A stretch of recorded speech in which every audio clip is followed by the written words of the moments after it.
तुम्हीच टेक्नॉलॉजी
माझे करायचं होतं मी केलं.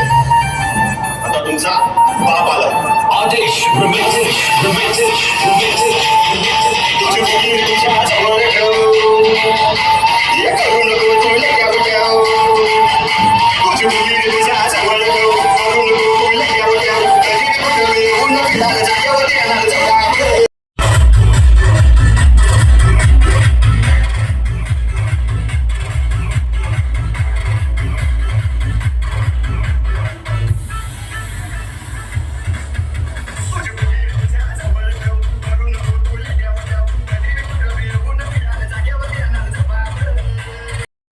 निश्चितच या विधानसभेच्या निवडणुकीसाठी ज्यावेळी आमदार नितेश साहेब यांची पहिल्या यादीमध्ये ज्यावेळी उमेदवारी जाहीर झाली होती त्यावेळीच लोकांनी ठरवलं होतं की मताधिक्य जे आहे ते विक्रमी करून देऊन या ज्या मतदारसंघामध्ये गेली 10 वर्ष आमदार साहेबांनी जो विकासाचं काम शाश्वत काम केलं त्याचा भरपाई म्हणून लोकांनी आज आपल्याला भरभरून मतदान केलेलं आहे. खरं तर मतदारांच्या सर्वच बंधू भगिनींचे आम्ही मनापासून आभार मानतो.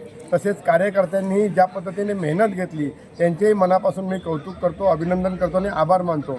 या पुढील काळामध्ये आमदार नितेश राणे साहेब ज्या पद्धतीने मागील 10 वर्ष काम करत आहेत त्यापेक्षाही पुढे जाऊन या मतदारसंघामध्ये प्रत्येक नागरिकाला न्याय मिळण्यासाठी आणि त्यांना प्रत्येक मतदाराला न्याय हक्कासाठी काम करतील ही ग्वाही मी या निमित्ताने तुम्हाला देतो. निश्चितच पालकमंत्री म्हणून आमदार नितेश राणे साहेब यांचा दावा आता प्रबळ झालेला आहे आणि संपूर्ण महाराष्ट्रात पाहिलं तर महायुतीचं सरकार अगदी स्पष्ट बहुमताने आलं आहे. त्यामुळे निश्चितच मोठे राणेसाहेब जे ठरवतील त्याप्रमाणे तोच आमदार या ठिकाणी सिंधुदुर्ग जिल्ह्याचा मंत्री होतील आणि पालकमंत्री होतील ही या निमित्ताने मी तुम्हाला सांगतो आहे. हा आमदार साहेबांचा विजय निश्चितच होता. गेले कित्येक दिवस या ठिकाणी प्रचारासाठी विविध पक्षातले लोक विरोधात येत होते, वेगवेगळ्या वल्गना करत होते. पण हिंदू रक्षक आणि हिंदू जनसागर आणि हिंदू वादळ संपूर्ण महाराष्ट्रात घोंगावलं. आम्ही आमदारांना आमच्या इकडच्या जनतेने सांगितलं तुम्ही महाराष्ट्र फिरा, आम्ही आपला किल्ला सांभाळतो. आणि तशाच प्रकारे मतदान या मतदारसंघातून आमदारांना एकतर्फी मतदान या ठिकाणी लोकांनी दिलं आहे. 58,000पेक्षा जास्त मताधिक्याने आमदार साहेब निवडून गेले आहे. ते हिंदुत्व, हिंदू रक्षक म्हणून हिंदूंसाठी झटणारा नेता म्हणून आमदार साहेबांची ओळख संपूर्ण महाराष्ट्रात आहे.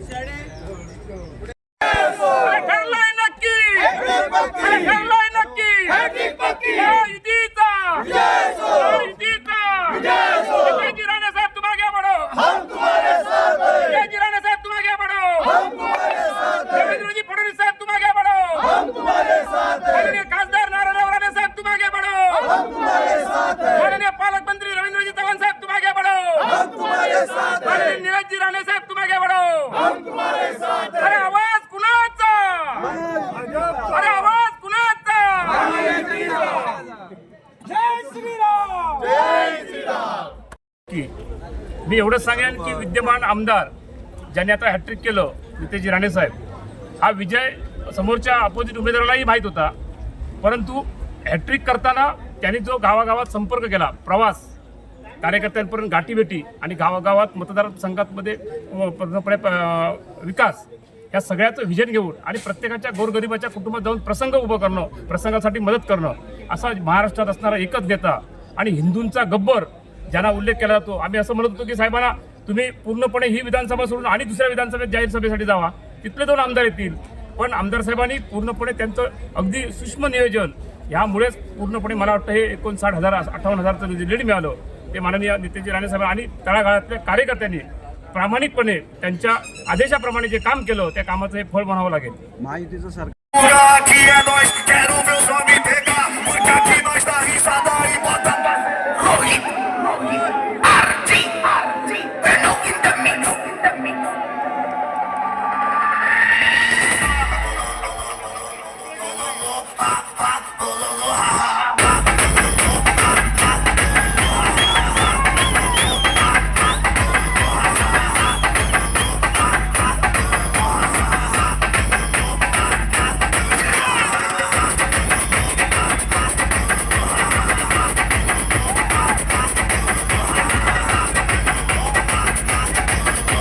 सर्व मतदार बंधूंचं मी मनापासून आभार मानतो. मोठ्या प्रमाणामध्ये हिंदू समाजाने आम्हाला ह्यावेळी आशीर्वाद दिला. माझे भारतीय जनता पक्ष आणि महायुतीचे सर्वच कार्यकर्त्यांनी माझ्या जवळचे सहकार्याने दिवस रात्र एक करून आमचं आव्हान हे नुसतं कणकोली देवगड वैवडीपुरतं नव्हतं, पण ही लढाई भगवाविरुद्ध फतव्याची होती आणि ही लढाई भगव्यांनी अधिकृत पद्धतीने जिंकलेली आहे आणि नुसतं घासून नाही ठासून जिंकलेली आहे. हे आमचं महाराष्ट्र हे भगवादारांचं राज्य आहे आणि म्हणून राज्यात तर भगवादारांची सत्ता आलीच आहे, पण आमच्या ह्या मतदारसंघामध्ये जिथे मोठ्या प्रमाणामध्ये मुंबईतूनच नाही पण साऊदी आणि या इस्लामिक राज्यांमधून मोठ्या प्रमाणामध्ये मौलवी आले, मोठा पैसा हिंदू धर्माच्या विरुद्ध वापरला गेला, हिंदू धर्माच्या विरुद्ध द्वेष पसरवलं गेलं. म्हणून आमचा हा मतदारसंघ हिंदुत्ववादी विचाराचा मतदारसंघ ह्याच्यावर शिक्कामोर्तब झालेला आहे. म्हणून माझ्या विजयामध्ये हिंदू समाज, आमच्या परिवाराचे कार्यकर्ते आणि महायुतीच्या माझ्या सर्वच सहकाऱ्यांच्या मोठ्या प्रमाणामध्ये मला सहकार्य मिळालं, त्यांचे मी मनापासून आभार. केवळ कणकवलीच नव्हे तर संपूर्ण बघितलं तर सिंधुदुर्ग जिल्ह्यामध्ये सुद्धा महायुतीचाच बोलबाला आहे. अगदी कुडामध्ये सुद्धा बघितलं आपण तर 10 वर्षानंतर एक वर्तुळ पूर्ण झालेलं आहे. निलेश राणे यांनी पक्षप्रवेश करतानाच म्हटलं होतं की माझ्या वडिलांचा पराभव जिथं झाला होता तिथूनच मला विजय संपादन करायचं आहे आणि त्यांनी विजय संपादन केला आहे. तब्बल 8,000हून अधिक मताधिक्याने त्यांनी आपला विजय संपादन केला आहे. सावंतवाडीमध्ये सुद्धा बघितलं तर दीपक केसरकर जवळपास 40,000हून अधिक मतांनी विजय झाले आहेत. सिंधुदुर्ग जिल्हा हा महायुतीचा बालेकिल्ला झालेला आहे. पुन्हा एकदा काय सांगा? ते लोकसभेला शिक्कामोर्तब झालेलं. आमचे सन्मान्य राणेसाहेब जेव्हा इथे भारतीय जनता पक्ष आणि महायुती केलेला आहे, म्हणजे हे तिन्ही मतदारसंघ हे महायुतीच्या आमच्या सगळ्यात माझ्या सहकाऱ्यांनी, ज्येष्ठ सहकाऱ्यांनी मोठ्या प्रमाणामध्ये त्यांचा विजय झालेला आहे.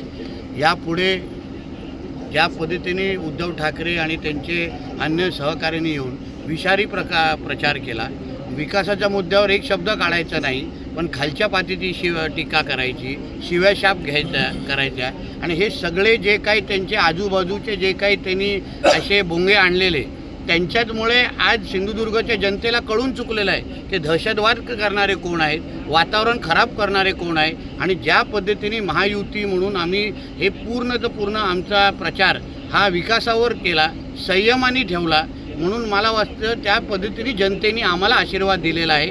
ह्यापुढे हे जे काय उद्धव ठाकरे आणि त्याचे चेलेपेले हे जे काय आहेत जे ते येतात आमचं वातावरण खराब करतात, त्यांना जनतेने एका वर्षात 2दा नाकारलेलं आहे. पहिलं राणेसाहेबांच्या लोकसभेच्या काळात आणि आता. म्हणून माझं असं वाटतं की ह्या पुढचं जे राजकारण आहे ते विकासाच्या दृष्टिकोनातून आमच्यासाठी फार महत्त्वाचं आहे आणि त्याच पद्धतीचं राजकारण या पुढेही चालणार. आमच्या ह्या सिंधुदुर्ग जिल्ह्याचा विकास करण्याची जबाबदारी आता जनतेने आमच्या खांद्यावर दिलेली आहे. महायुतीचं सरकार राज्यामध्ये अतिशय भक्कम पद्धतीने बसत आहे. आता विकासामध्ये तडजोड होणार नाही आणि माझ्या जिल्ह्यातल्या हिंदू समाजाला मी विश्वास देतो, जो विश्वास तुम्ही ह्या निमित्ताने आमच्यावर टाकलेला आहे त्याला कुठेही तडा जायला देणार नाही. महायुतीचं सरकार राज्यामध्ये ते सिंधुदुर्ग जिल्ह्याचं पालकमंत्रीपद कणकवली विधानसभा मतदारसंघाला मिळेल का?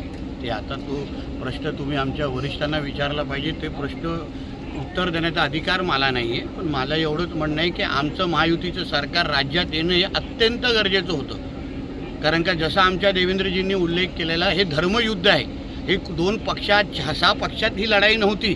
ज्या पद्धतीने आमच्या विरुद्ध प्रचार केला गेला, ज्या पद्धतीने हिंदू समाजाला टार्गेट केलं गेलं, ज्या पद्धतीने फतवे मस्जिदीमधून काढले गेले, हे कोणालाही रुचलेलं नाही. हे कोणालाही पटलेलं नाही आणि त्याचं उत्तर आमच्या हिंदू समाजाने त्या पद्धतीने दिलेलं आहे.